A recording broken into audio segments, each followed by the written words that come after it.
Selamat pagi, selamat beraktivitas. Semoga hari ini jauh lebih baik daripada hari sebelumnya, dan kita selalu disertai dan diberkati oleh Tuhan. Kita mau membaca kebenaran firman Tuhan dari Yosua pasal yang ketiga. Yosua bangun pagi-pagi, lalu ia dan semua orang Israel berangkat dari Sitim, dan sampailah mereka ke sungai Yordan. Maka bermalamlah mereka di sana sebelum menyeberang. Setelah lewat 3 hari, para pengatur pasukan menjalani seluruh perkemahan dan memberi perintah kepada bangsa itu, katanya, segeralah sesudah kamu melihat tabut perjanjian Tuhan Allahmu yang diangkat para imam yang memang suku Lewi, maka kamu harus juga berangkat dari tempatmu dan mengikutinya. Hanya antara kamu dan tabut itu harus ada jaraknya kira-kira 2000 hasta panjangnya. Janganlah mendekatinya, maksudnya supaya kamu mengetahui jalan yang harus kamu tempuh, sebab jalan itu belum pernah kamu lalui dahulu. Berkatalah Yosua kepada bangsa itu, kuduskanlah dirimu, sebab besok Tuhan akan melakukan perbuatan yang ajaib di antara kamu. Dan kepada para imam itu Yosua berkata demikian, angkatlah tabut perjanjian dan menyeberanglah di depan bangsa itu. Maka mereka akan mengangkat tabut perjanjian dan berjalan di depan bangsa itu. Dan Tuhan berfirman kepada Yosua pada hari ini, lah aku mulai membesarkan namamu di mata seluruh orang Israel, supaya mereka tahu bahwa seperti dahulu aku menyertai Musa, demikianlah aku akan menyertai kamu. Maka kau perintahkanlah kepada para imam pengangkat tabut perjanjian itu demikian, setelah kamu sampai di tepi air sungai Yordan, haruslah kamu tetap berdiri di sungai Yordan itu. Lalu berkatalah Yosua kepada orang Israel, datanglah dekat dan dengarkanlah firman Tuhan Allahmu.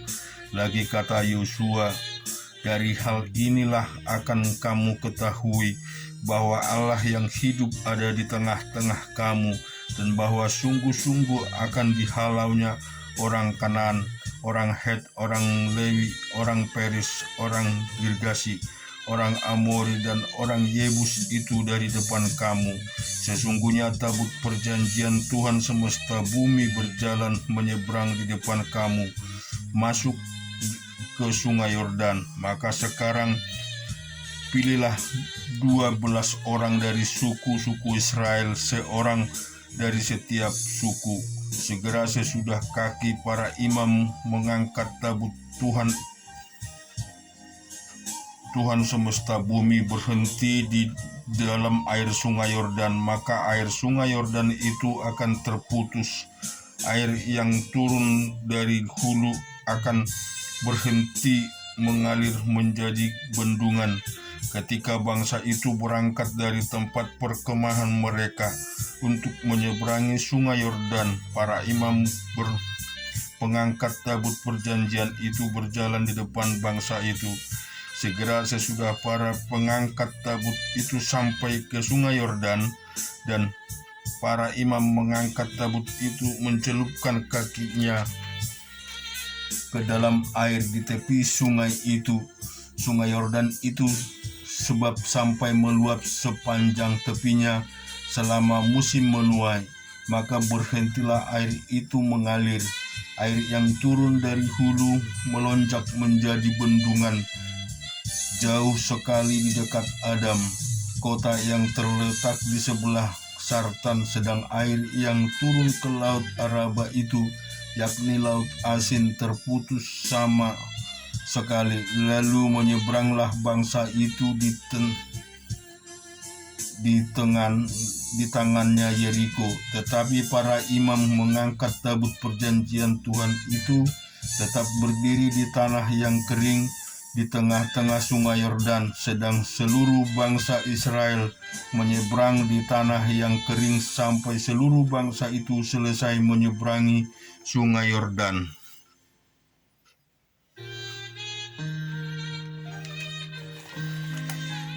Kita juga akan renungkan firman Tuhan di dalam Mazmur 91.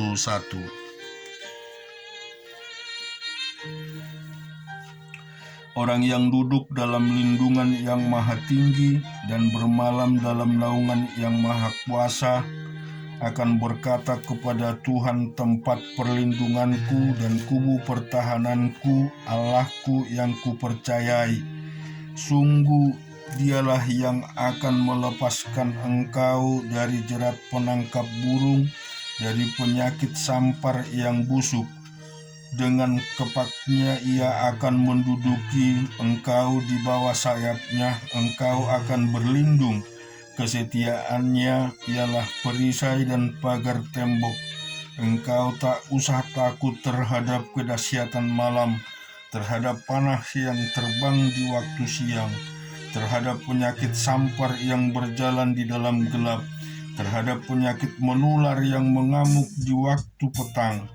Walau 1.000 orang rebah di sisimu dan 10.000 di sebelah kananmu, tetapi itu tidak akan menimpamu. Engkau hanya menontonnya dengan matamu sendiri dan melihat pembalasan terhadap orang-orang fasik. Sebab Tuhan ialah tempat perlindunganmu, yang maha tinggi telah kau buat tempat perteduhanmu. Malapetaka tidak akan menimpa kamu, dan tulah tidak akan mendekat kepada kemahmu, sebab malaikat-malaikatnya akan diperintahkannya kepadamu untuk menjaga engkau di segala jalanmu. Mereka akan menantang engkau di atas tangannya, supaya kakimu jangan terantuk kepada batu. Singa dan ular tedung akan kau langkahi, engkau akan menginjak anak singa dan ular naga. Sungguh hatinya melekat kepadaku, maka aku akan meluputkannya.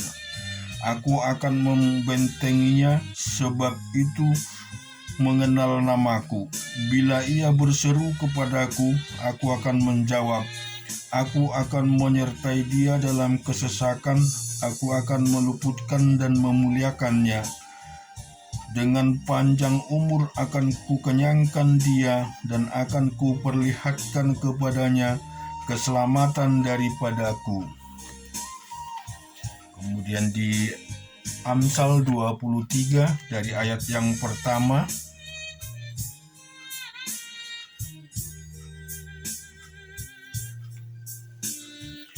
Bila engkau duduk makan dengan seorang pembesar, perhatikanlah baik-baik apa yang ada di depanmu. Taruhlah sebuah pisau pada lehermu bila besar nafsumu. Jangan ingin akan memakannya yang lezat. Itu adalah hidangan yang menipu. Jangan bersusah payah untuk menjadi kaya. Tinggalkanlah niatmu itu. Kalau engkau mengamatinya, lenyaplah ia. Karena tiba-tiba ia bersayap lalu terbang ke angkasa seperti Raja Wali. Janganlah makan roti orang yang kikir. Jangan ingin akan makanan yang lezat, sebab seperti orang yang membuat perhitungan dalam dirinya sendiri, demikian ia. Silakan makan dan minum, katanya kepadamu, tetapi ia tidak tulus hati terhadapmu. Suap yang telah kau makan kalau akan muntahkan, dan kata-katamu yang manis kau sia-siakan. Jangan berbicara di telinga orang bebal, sebab ia akan meremehkan kata-katamu yang bijak. Jangan engkau memindahkan batas tanah yang lama dan memasuki ladang anak-anak yatim, karena penebus mereka kuat, dialah yang membela perkara mereka melawan engkau. Arahkanlah perhatianmu kepada didikan dan telingamu kepada kata-kata pengetahuan. jangan menolak didikan dari anakmu.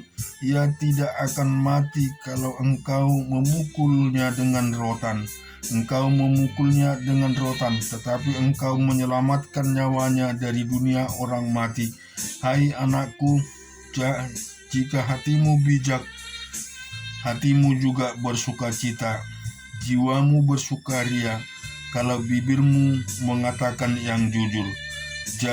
Janganlah hatimu iri kepada orang-orang yang berdosa, tetapi takut akan Tuhan senantiasa, karena masa depan sungguh ada dan harapan tidak akan hilang.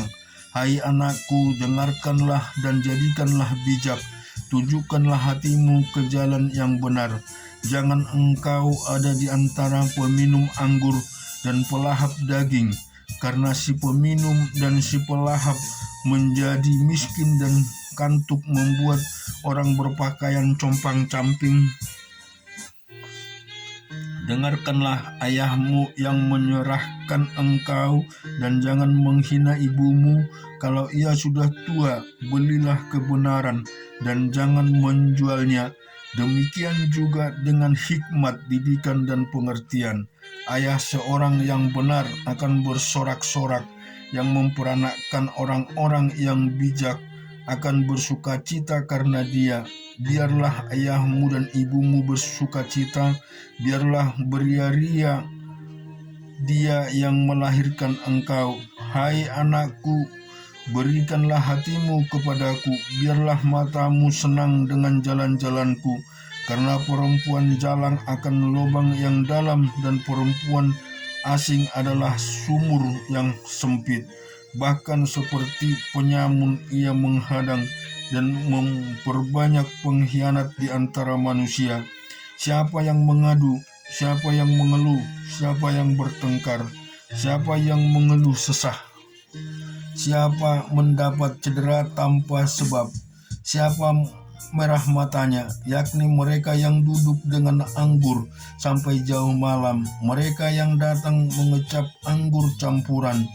Jangan melihat kepada anggur kalau merah menarik warnanya dan mengilau, dan cawan yang mengalir masuk dengan hikmat, tetapi kemudian memanggut seperti ular dan menyemburkan bisa seperti beludak. Lalu matamu akan melihat hal-hal yang aneh, dan hatimu mengucapkan kata-kata yang kacau. Engkau seperti orang di tengah ombak laut, seperti orang di atas tiang kapal. Engkau akan berkata, orang memukul aku, tetapi aku tidak merasa sakit. Orang memalu aku, tetapi tidak kurasa. Kita renungkan firman Tuhan di dalam Lukas ke-20 dari ayat yang pertama. Pada suatu hari ketika Yesus mengajar orang banyak di bait Allah dan memberitakan Injil, datanglah imam-imam kepada kepala dan ahli-ahli Taurat tua-tua ke situ. Dan mereka berkata kepada Yesus, katakanlah kepada kami, dengan kuasa manakah engkau melakukan hal-hal itu? Dan siapa yang memberikan kuasa itu kepadamu? Jawab Yesus kepada mereka, aku juga akan mengajukan suatu pertanyaan kepada kamu. Katakanlah kepadaku, baptisan Yohanes itu dari surga atau dari manusia? Mereka mempertimbangkannya di antara mereka dan berkata, kalau kita katakan dari surga, ia akan berkata, mengapa kamu tidak percaya kepadanya? Tetapi jikalau kita katakan dari manusia, seluruh rakyat akan melempari kita dengan batu, sebab mereka yakin bahwa Yohanes adalah seorang nabi. Lalu mereka menjawab bahwa mereka tidak tahu dari mana baptisan itu. Maka kata Yesus kepada mereka, jika demikian aku juga tidak mengatakan kepadamu dengan kuasa manakah aku melakukan hal-hal itu. Lalu Yesus mengatakan perumpamaan ini kepada orang banyak. Seorang membuka kebun anggur, kemudian ia menyewakan kepada penggarap-penggarap, lalu berangkat ke negeri lain untuk waktu yang agak lama. Dan ketika sudah tiba musimnya, ia menyuruh seorang hamba kepada penggarap-penggarap itu supaya mereka menyerahkan sebagian dari hasil kebun anggur itu kepadanya. Tetapi penggarap-penggarap itu memukul hamba itu dan menyuruhnya pulang dengan tangan hampa. Sesudah itu ia menyuruh seorang hamba yang lain, tetapi hamba itu juga dipukulnya dan dipermalukan oleh mereka, lalu disuruhnya pulang dengan tangan hampa. Selanjutnya ia menyuruh hamba bapa yang ketiga, tetapi orang itu juga dilukai oleh mereka, lalu dilemparkan keluar kebun itu. Maka kata tuan kebun anggur itu, apakah yang harus kuperbuat? Aku akan menyuruh anakku yang kekasih, tentu ia mereka segani. Tetapi ketika penggarap-penggarap itu melihat anaknya itu, mereka berunding, katanya, ia adalah ahli waris. Mari kita bunuh dia supaya warisnya ini menjadi milik kita. Lalu mereka melemparkan dia keluar kebun anggur itu dan membunuhnya. Sekarang apa yang akan dilakukan oleh tuan kebun anggur itu dengan mereka? Ia akan datang dan membinasakan penggarap-penggarap itu dan mempercayakan kebun anggur itu kepada orang-orang lain. Mendengar itu mereka berkata, sekali-kali jangan. Tetapi Yesus memandang mereka dan berkata, jika demikian, apakah arti nats ini? Batu yang dibuang oleh tukang-tukang bangunan telah menjadi batu pencuru. Barang siapa jatuh ke atas batu itu, ia akan hancur, dan barang siapa ditimpa batu itu, ia akan remuk. Lalu ahli-ahli Taurat dan imam-imam kepala berusaha menangkap dia pada saat itu juga, sebab mereka tahu bahwa merekalah yang dimaksudkannya dengan perumpamaan itu, tetapi mereka takut kepada orang banyak. Ahli-ahli Taurat dan imam-imam kepala mengamat-amati Yesus. Mereka menyuruh kepadanya mata-mata yang berlaku seolah-olah orang jujur, supaya mereka dapat menjeratnya dengan satu pertanyaan dan menyerahkannya kepada wewenang dan kuasa ahli negeri. Orang-orang itu mengajukan pertanyaan itu kepadanya, Guru, kami tahu bahwa segala perkataan dan pengajaranmu benar dan engkau tidak mencari muka, melainkan dengan jujur mengajar jalan Allah. Apakah kami diperbolehkan membayar pajak kepada Kaisar atau tidak? Tetapi Yesus mengetahui maksud mereka yang licik itu, lalu berkata kepada mereka, tunjukkanlah kepadaku satu dinar, gambar dan tulisan siapakah yang ada padanya? Jawab mereka, gambar dan tulisan Kaisar. Lalu kata Yesus kepada mereka, kalau begitu berikanlah kepada Kaisar apa yang wajib kamu berikan kepada Kaisar, dan kepada Allah apa yang wajib kamu berikan kepada Allah. Dan mereka tidak dapat menjerat dia dalam perkataannya di depan orang banyak. Mereka heran akan jawabnya itu dan mereka diam. Puji syukur kepada Tuhan Allah yang luar biasa. Biarlah senantiasa kita menjadi orang yang selalu tunduk kepada Tuhan. Kita tunduk kepada pemimpin negeri kita yang menjadikan kita sebagai bangsa yang besar. Dan kita senantiasa juga taat kepada Tuhan yang memberikan sukacita kepada kita. Amin.